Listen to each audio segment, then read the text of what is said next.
right, our second installment of Panther Talk, the coach's show with head coach Butch Davis. Glad to join us once again. And Coach, well, practice, obviously the guys are off on Monday. There's a tropical storm outside anyway, just another casual South Florida day.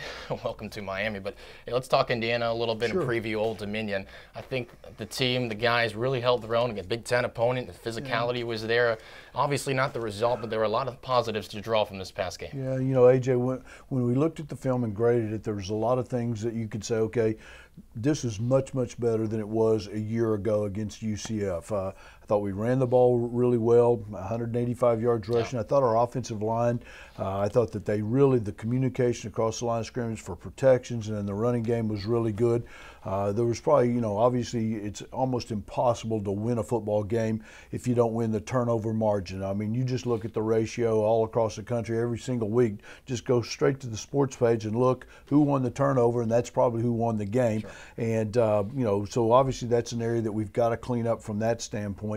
The other area on the offensive side of it, you know, we told everybody we were going to play two quarterbacks, and I thought that both of them at times looked really, really good. They looked really comfortable, and I think that they're not going to do anything but get better. But the one area on the offensive side that we probably missed was explosive plays. Last year, 85% of the touchdowns that we scored the entire season long, during the drive that we scored the touchdown, there was at least one big explosive play, whether it was a 15, 20-yard run or a 15, 20, 25-yard pass play.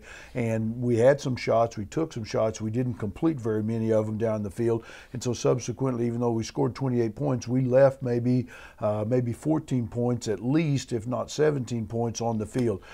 Defensively, you know, we played a lot of kids, and we played 9 defensive linemen during the course of the game. I think we played like 11 guys in the secondary that were nickel, dime, regular defensive guys. You know, a lot of rotations. We played a lot of corners, a lot of safeties. So, you know, that'll pay you know, there'll be a benefit to that as the season goes along.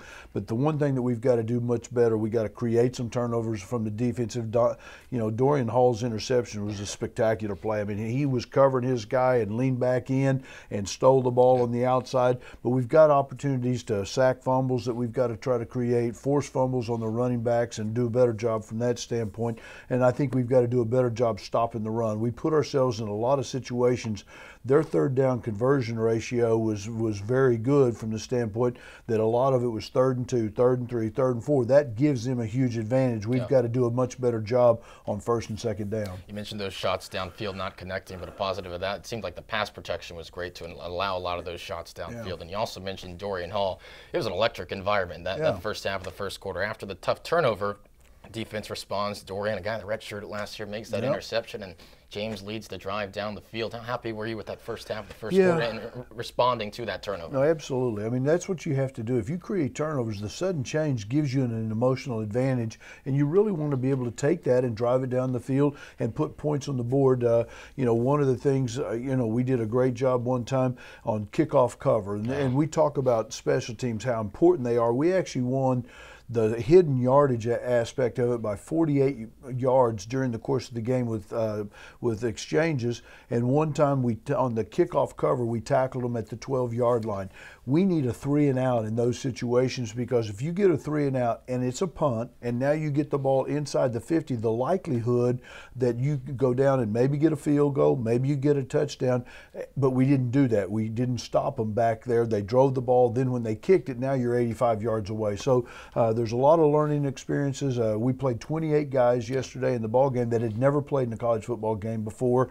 So certainly they should gain some experience from that. They should get a little bit more comfortable as the season goes along. It was great to see number 2 back in the ball game for the first time in 2 years. Anthony Jones, of course, missed the 2017 campaign, and all he did was rush for nearly 100 yards, 2 touchdowns, the first time he's ever done that. You really had that backfield rotating really well. We'll go over a drive later in this chat, but it was great to see Anthony Jones contribute. Oh, absolutely. I mean, what a great kid he is. He's got tremendous athletic ability. He's got burst, and you could see, you know, the speed factor that once he got to the second level, they didn't have anybody that could catch him. He took it all the way to the house, and, you know, it was great having him back. On one of those third quarter drives that just referenced, the final drive of the third quarter, yeah, Devontae Price with a run of 10 yards early in the drive. Napoleon Maxwell on a 3rd and 9, you hand the ball off, and he earns a first down. Obviously, Anthony Jones contributed, and he punched it in with Shondarius Phillips. Yeah. You talked all through the preseason how you love to build that depth at running back and how all your great teams have had that. Yep. Yet 4 guys on that drive contribute to a touchdown. No, AJ, that's a great point. And, you know, and I think that those kids, they know that they're going to play every game, that they're available on every single possession because we're rotating guys in. Sometimes we got them, you know, as many as 3 of them actually in the game at the exact same time, sometimes 2 of them, and it keeps guys fresh, and you have to love it. And one of the things that goes, you know, unspoken about is that you referenced a little bit earlier about the pass protection. Well, part of that pass protection, because Indiana, they brought a lot of blitzes. They brought 5-man, they brought 6-man, and the backs did a great job stepping up and stopping the outside blitzer, whether it was a corner, whether it was an outside linebacker, and that makes you really happy. How did you feel about all the line of scrimmage fared throughout the game? Yeah, for the most part, I think our offensive line did a pretty good job. I mean, I don't think, you know, they didn't get as many negative plays as we had seen them in last year's film, because when they played against Michigan and Ohio State, they were getting a lot of tackles behind the line of scrimmage, and I thought that our offensive line did a pretty good job from that standpoint. Like I said, you know, the protection held up for the most part. You know, there was a couple of times, one time obviously that we got beat on the outside edge and it caused a fumble, but we actually fell back on the ball. We didn't lose the ball. So, you know, but that's an area that, you know, we're going to continue to try to impress and get better at. Last thing I want to ask you, offensively, 28 points on Indiana with a lot of new pieces. Again, this is an Indiana team that's had the biggest improvement in total defense since Tom Allen joined the Hoosier program. So 28 points, new quarterbacks in there, Shamar Thornton, Bryce Singleton out of the game. Were you pleased with the overall offensive performance? Yeah, pretty much so. And you know, you referenced the standpoint, you got whether it's Christian Alexander or James Morgan, neither one of those guys was the starting quarterback a year ago. And you got Sterling Palmer at tight end, that's a true freshman coming in, and then you got 2 guys playing wide receiver that didn't play last year. You know, and C.J. Wharton came in, he ended up being the leading receiver in the game with 5 catches. But obviously, you know, you're not playing with Bryce Singleton, you're not playing with Shamir, but you know, Tony Gator, I was very proud of the way that he stepped up. He made some outstanding catches yesterday or Saturday in the game, and you know, and it just shows that there's some depth there that obviously we can keep fresh guys in the game. Defensively, Sage Lewis was all over the place. I think 18 tackles, that's the 5th most all time in a single game at FIU. Would have tied the most in Conference USA last season. He's a returning starter, a veteran in that linebacking core. He had a great performance. And, you got to be happy with his play. Yeah, you know what, and AJ, I think one of the things, you know, last year he was the starting will linebacker opposite with Anthony Went. And so when we made him the Mike linebacker and moved him inside, I mean, his role, you know, triples, because not only does he have to play, but now he's got to set the fronts, he's got to make the calls. He's kind of the quarterback on the defensive for the front 7, and I thought he did an outstanding job. First game under pressure to go in and to be able to do that, and then to be able to produce the plays that you did. The one thing that we've got to do, I mean, obviously he cannot continue to play absolutely every single play. We've got to develop a little bit of depth at the Mike linebacker to give him a chance to maybe get a possession off in each of the halves, and then obviously, if you're better on 3rd down, you can get off the field and we don't have to play as many plays on defense. But I was very happy with Sage's performance on Saturday. All right, last thing about Indiana as we wrap up week 1. You mentioned in the post-game press conference when you went into the locker room after the UCF game last year, you said, boy, I don't know how this is going to go, 63 points. And obviously, the team bounced back a couple wins after that. But it seems like a different sense when you walked in the locker room. One less interception. The pick 6 wasn't there. You matched up very evenly, it's felt like. I mean, obviously, I mean, every game and every team has its own personality. And like I said to the kids in the locker room and in the press conference, you walk in that locker room after getting 63 points hung on you and turn the ball over, couldn't run the ball, couldn't complete passes, drop balls. There was like, uh-oh, you know, what's the rest of this season going to look like? Well, yesterday, obviously, there's things didn't go exactly right, but some of it obviously is completely fixable, where last year you weren't sure if you could be able to fix it. I think our kids will be hungry. I think they'll bounce back.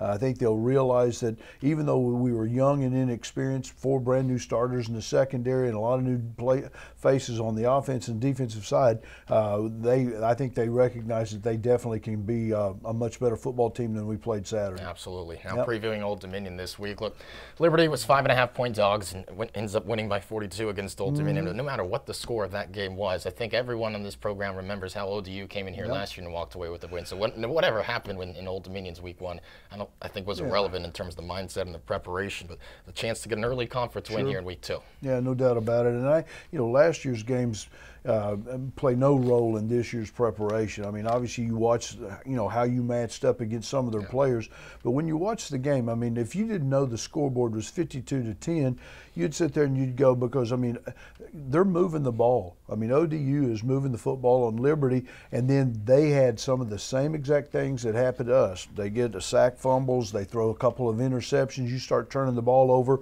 I think they turned the ball over a couple of times inside the 25-yard line, and now all of a sudden Liberty doesn't have to go very far to score points. The game kind of got out of hand.